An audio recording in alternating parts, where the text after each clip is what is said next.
আমরা জুলাই আমরা যেই স্পিরিট নিয়ে যে মোটিভ নিয়ে জুলাই করেছি পতন হবে আমরা তো দেখতে পাচ্ছি যে 100 পতনের মাধ্যমে আরেকশো অলরেডি তৈরি হয়ে গেছে।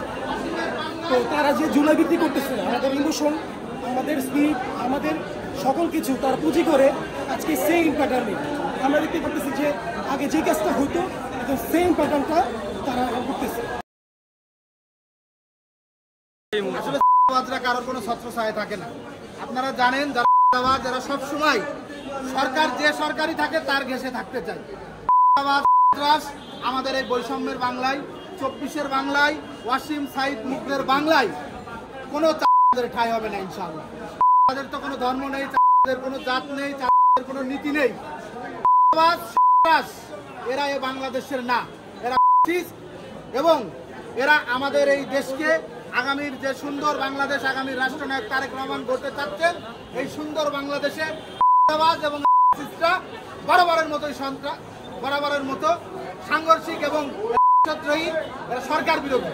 আমাদের প্রত্যাশা যে দলেরই হোক আমাদের ভারপ্রাপ্ত চেয়ারম্যান জনাব তারেক রহমান স্যার আপনারা জানেন ইতিপূর্বে আমাদের মাননীয় মহানগর দায়রা জজ আদালতের পিপি স্যার সহ আমাদের সিনিয়র নেতৃবৃন্দ সকলেই বলেছেন যে কোনো ঠাঁই আমাদের দলে নেই, জিরো টলারেন্স। এবং এই বৈষম্যের বাংলায় 24-এর পরের যে বাংলায় এই বাংলা আগামী দিনের ভারপ্রাপ্ত চেয়ারম্যান জনাব তারেক রহমান বাংলাদেশের সাধারণ মানুষের মুখে হাসি ফোটানোর জন্য প্রস্তুত।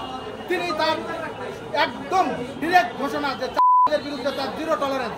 এবং আমাদের দলে সহ সমস্ত দলে আমাদের ভারপ্রাপ্ত চেয়ারম্যান আপনারা ইতিপূর্বে দেখেছেন যার বিরুদ্ধে কোনো অভিযোগ আসলে তাকে সরাসরি বহিষ্কার করতে, তার বিরুদ্ধে কোনো সুপারিশও করার তিনি সুযোগ দেন।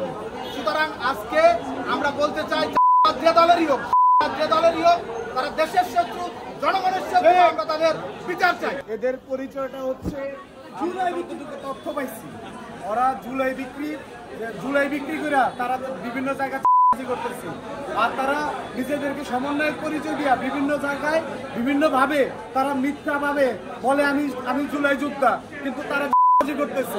আমরা এই আমাদের বিরুদ্ধে সবসময় রুখে দাঁড়াবো। আমিও জুলাই আন্দোলনে ছিলাম, কিন্তু কোনোদিন করার চিন্তাও করি নাই, কিন্তু তারা আজকে জুলাই বিক্রি করা করতেছে। আমরা এই বিরুদ্ধে ডাইরেক্ট অ্যাকশন, আমাদের বিরুদ্ধে বাংলাদেশের কোনো ঠাঁই নাই। এরা কি কোনো রাজনৈতিক দলের ছত্রছায়া আছে কিনা?